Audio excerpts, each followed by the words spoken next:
What's up, small business heroes? Welcome back to Small Business PR, where we make PR and marketing super accessible for the everyday small business hero. Now, have you ever thought about getting your products into the shelves of stores like Anthropologie, the Container Store, Target? Well, today's episode is just for you. I'm so excited to have my friend and wholesale expert, Katie Hunt, who is also the host of Proof to Product Podcast, a podcast I have been on, and she's also the CEO of Proof to Product, helping tens of thousands of product owners get onto shelves, talk all about wholesale. So this one is going to be one that you're probably going to want to come back to. We drop a lot of information, and obviously getting into wholesale is a big topic. Today, we'll get you started with the 101 of how do you know if you're ready for wholesale? What are the highlight tips of how you can position yourself so that those stores will actually want to entertain your pitch, and then also the steps to get there. So I'm so excited to have Katie on. Welcome to the show.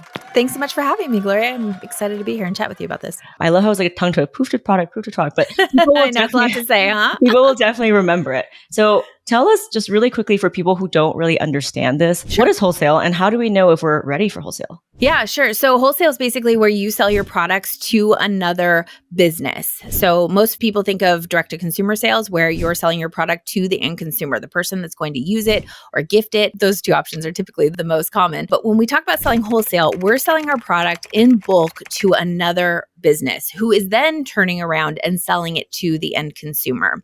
And so this could be brick and mortar retailers, this could be big box retailers, this could be online retailers. It really kind of runs the gamut, but essentially what you're doing is it's a different revenue stream and it requires a different sales process, different pricing mechanisms and the gamut. But it can be really lucrative for folks because you're selling in bulk. You're not just selling one by one, you're selling in larger quantities. Right. It could be a total game changer if you do have the inventory. For example, if you're selling candles on Etsy or personalized mugs, how do you know, okay, I'm ready. This is the year I'm going to go for it? Totally. Well, it's not just a one thing, like check this box and you're ready to roll. So I do want to tell your listeners, we do have a free private podcast that talks you through like, here's 8 questions to ask yourself to know if you're ready.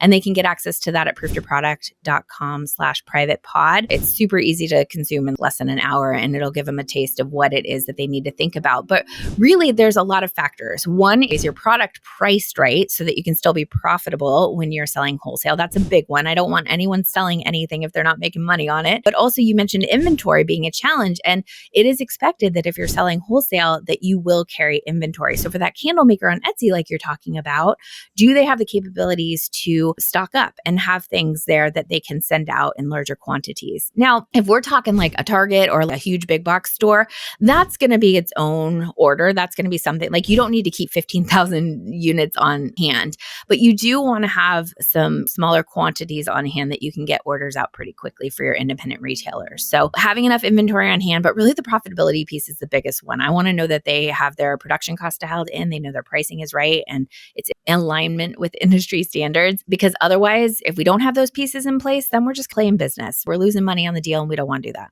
So I think that's really the key of what I want to talk about. But in terms of inventory, 15,000 is a large number. What is the minimum amount that people should think about when they're ready?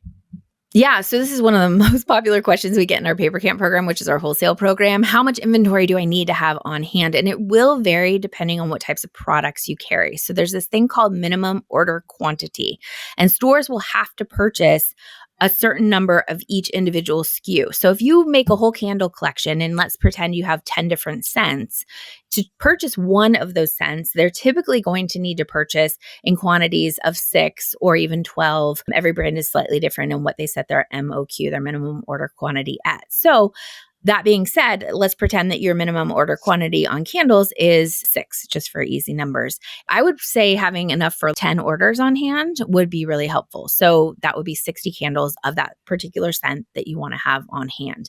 Now, we need to extrapolate that over multiple SKUs if you have a larger collection. And so it is a tough balance between cash flow and space that you need to store this product. And everyone's going to look a little different in terms of how much they keep on hand. It also depends too on how they produce their products. If somebody is hand pouring that candle in their studio and they have the ability to get things turned around pretty quickly because it's more like in-house rather than outsourced, they may keep fewer pieces on hand and just make it on demand and build up their stock as they go. Whereas if somebody's manufacturing outside and they're outsourcing that, they are going to have to order in larger quantities to make the price per piece what they want. So it gets a little nuanced there. And I can't say, oh, you need to keep X amount on hand, because again, every product category is going to have that different MOQ, but they're also how they produce it's going to affect how much they keep on hand too. Do you usually recommend that people, when they're pitching, have a bundle of multiple products, or you start with one? No, I want them to have a collection, because the truth of the matter is buyers are not going to purchase everything that we are selling. So a brick and mortar retail store is not going to open your catalog and say, yep, give me everything. I want it all. They're going to pick and choose to fit what their end consumers looking for. And if you don't have enough product, if you don't have a substantial collection of product, they may pass until you have more SKUs to choose from. I go into some of the numbers in our Paper Camp program, but I typically want a buyer to be able to choose a quarter of your offerings and still hit your opening order requirements. I know this is a lot of jargon, wholesale jargon, but they do have to spend a certain dollar amount with you to place that wholesale order. We don't want people placing personal orders for things. We don't want them just buying one or two of something. They're having to spend a significant amount of money with you, and they're having to order your product in bulk. And all of these are the guardrails. These are terms and conditions that we set to create guardrails for the deals that we're doing and set expectations for everybody so we're all on the same page. That's great. So you're saying that we do have the right, as product owners, to set those guardrails. There's not the industry standard. There are some industry standards that you want to follow, but really, ultimately, it's up to your brand to set your terms and conditions to what you need. So again, going back to that profitability, I want to make sure the individual product price is right, but also your MOQ that we talked about is right, and also that opening order amount. Those are the key components there. And most people will start at the industry standard for those, but as they get more experience, as they see their sales data, they may increase their opening order amount, because that's what the market's demanding. So they have flexibility within that. But most people do start within the confines, so to speak, of industry standards and then make shifts as they have more data points to lean on. Yeah, I definitely do want to talk about the ins and outs of those numbers. But first things first, how do we even get on a wholesaler's attention? How do we even know, out of all the things I make, what's going to be the one or two or three? Well, you're going to show them everything. You're going to show them everything. And to be honest, Gloria, it's a lot of very similar mechanics that you teach for PR. We're doing cold pitches. We're creating relationships with the store owners. We're doing our homework to figure out which types of stores are the best fit for our products. We're looking at what other brands are carried on the shelves of these stores and thinking, okay, does that customer that buys that other brand, would they be buying my brand too? Where do we find complementary brands and where are they being sold? Let's go look at that. So it's a lot of digging, it's a lot of research, and then having those terms and conditions that gives us our talking points for when we're pitching them. Because again, remember at the beginning I said it's a very different sales process. When we're selling direct to consumer, we're leaning on the emotional side of purchasing. We're thinking about who's using this product, how does it make them feel, what kind of problem does it solve?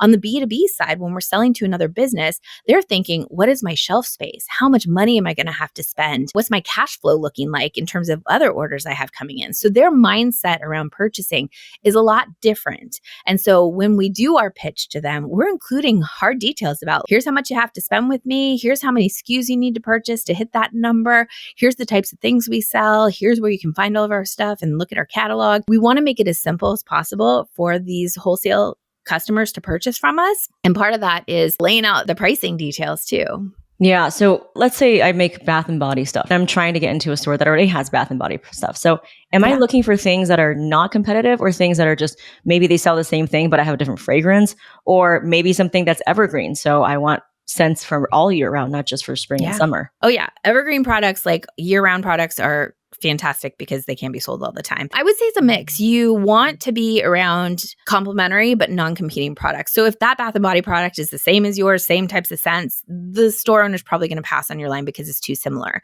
If you can point out areas that you are different and how it would still benefit their end consumer, they may take a chance on you. Most independent stores won't just choose one bath and body type brand and carry that. They might select a few, or they may purchase hand creams from one brand and face masks from the other. So it's always worth reaching out. The worst that they can do is say no or just not respond. But I do think that if something's working in a store, then the retailer wants more of that, maybe in just a different fashion. So in terms of doing our research, thinking about the end consumer. So would it be like, if I go to an Anthropologie, then you know that it's more like hippie, folk, and sustainable, right? Is that kind of the way that I should be thinking about when doing my Yeah, you research? definitely want to think about your end consumer. You want to think about where do they shop? I always like to do the client avatar type thing of like, okay, who's my core customer? Where are they shopping? What types of stores are they visiting? And then also what kind of brands are they shopping from? And if you know what other kinds of brands they're shopping from, you can look at their websites and see who they're wholesaling to. And that'll give you a sense of some stores that might be a good fit for your products too. And then two, just getting to know the stores too, following them, looking at their socials, building that relationship is key because especially nowadays when budgets are tight, the shop owners are turning to brands that they know deliver on their promises, that have good sell-through rates, that they can call in a pinch if they run short on something. So having those relationships is really key too. Would you say that they're looking for people with track record? So you have to show that you've already sold independently X amount of units, or maybe that you've been featured somewhere with PR. Would that help the decision making? I do think it helps, but I don't think it's the only criteria. I know it's not the only criteria that shops look for. In fact, a lot of the independent shops in particular love finding new brands. They love seeing innovative products or really cool branding. They love to support the small businesses that are independent too. So I do think having some press and a track record and being able to say that you're carried in a certain number of stores is really great, but also don't make that a hindrance from putting yourself out there. I think, again, I talk to a lot of buyers day in and day out, and they enjoy supporting small brands. They just want to know that you have your ducks in a row. So going back to money talk earlier, they want to know that you're priced right, you're meeting industry standards, that you'll deliver on your promises that you make to them, and really that everything will arrive on time and safe and sound. So those are some of the key things they're looking for. When you talk about industry standards, do you mean by eco-friendly, non-toxic, that kind of industry standard? Or? I mean more along the lines of pricing and quantities. And with the invention of fair, which I know it's been around a long time now, but there's more people flooding the wholesale market as sellers. And frankly, they are not meeting industry standards. Some of them have no minimums, low minimums. They don't have any quantity requirements. And those are red flags to the buyers. It makes the buyers go, hold on a minute. Do they have experience wholesaling? Are they going to get me my stuff on time? Is it going to be packaged well? Is this priced right? If they see that you're meeting industry standards around some of the terms and conditions, the price mechanisms, things like that, it builds their confidence that says, okay, they know what they're doing and they're going to get me their product on time and it'll be good. Right. So let's dig into it. Let's talk about the pricing mechanism. What is a green flag for a wholesaler to be like, yes, this person knows their stuff? Yeah, priced in line with the industry. So, for example, I saw somebody on Threads a couple weeks back where they were talking about they're in like 10,000 stores or something incredible. And I'm sure they have a lot of really valuable, rich experience given that they sell to so many stores. But when I went to look at their website, they were priced 38% under market. So it wasn't surprising to me that they had so many stores because they were pricing themselves below market. They were undercutting everyone else on the market, which made me think, are they profitable? Is this brand making money as they're selling this product? But stores know roughly what candles sell for, what certain body products sell for. Obviously, there's like the more mass market industry standards, and then there's like luxury standards that are a little bit different. But if you're going to see a mass market product and it's priced, 38% below market, that's a red flag for some of them. Some of them will take a chance on it and be like, well, I hope it works out because I'll make better margins on it. But they notice that. They know when somebody's significantly below or significantly higher than what they should be on the pricing spectrum. And that's going to vary from product to product. So everyone listening right now really just needs to understand what is the standard retail rate. And by that, you do your homework and look at other brands that have similar types of product. Again, consider, am I more of a mass market product or am I in a specialty category that might warrant a higher price point? Okay. So that's really interesting. I haven't thought about that. What about in terms of the percentage that you give to the wholesalers? What is a good split? You don't give them a percent. What you do is you set your wholesale price and then they are going to mark it up to their retail price. Now, keystone is a word in our industry that most folks should be aware of. That means doubling the wholesale price to get to retail.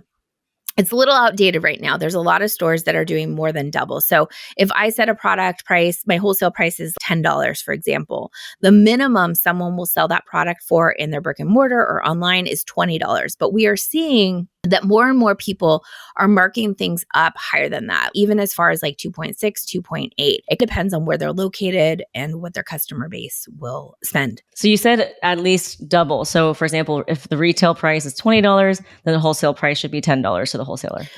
Yes, but I want us to flip our thinking on this because the brands are setting the wholesale price. They're not setting the retail. So a lot of people talk about it like you just talked about it. If the retail price is $20, wholesale should be $10. And really what we need to do is work the other way around. Wholesale is $10.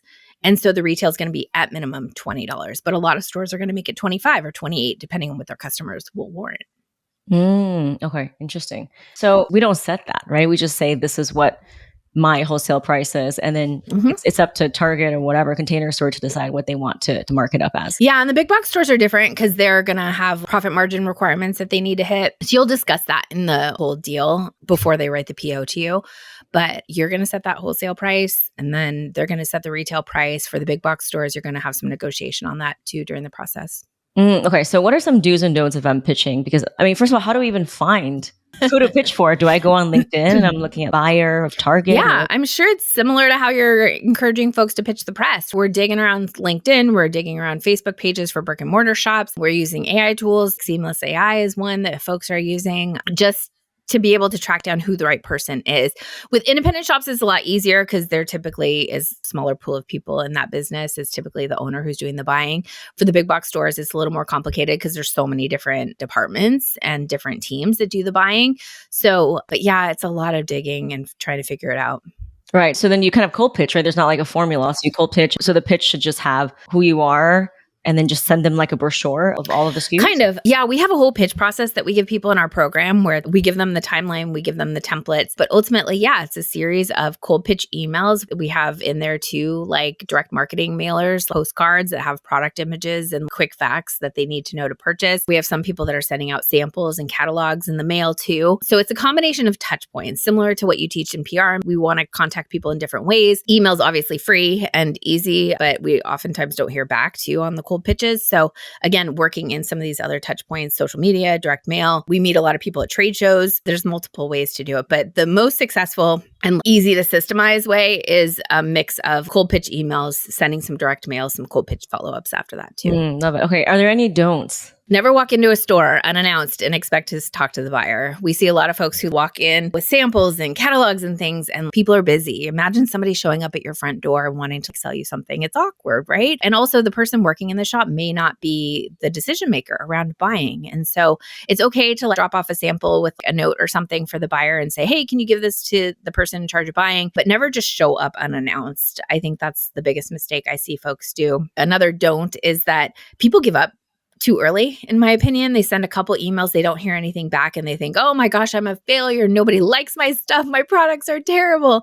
And in reality, they're busy. A couple of touch points won't do it. Again, having other ways to reach them, social, commenting on their stuff, sending direct mail. We obviously don't want to be a stalker here, but we also want to build that relationship, and having multiple ways to do that so that we continue to stay on their radar is the best way to do that. So PR features you said would help. What about customer testimonials, a ton of reviews? Yeah, those are always great, especially if it's like a wholesale testimonial. It exudes confidence.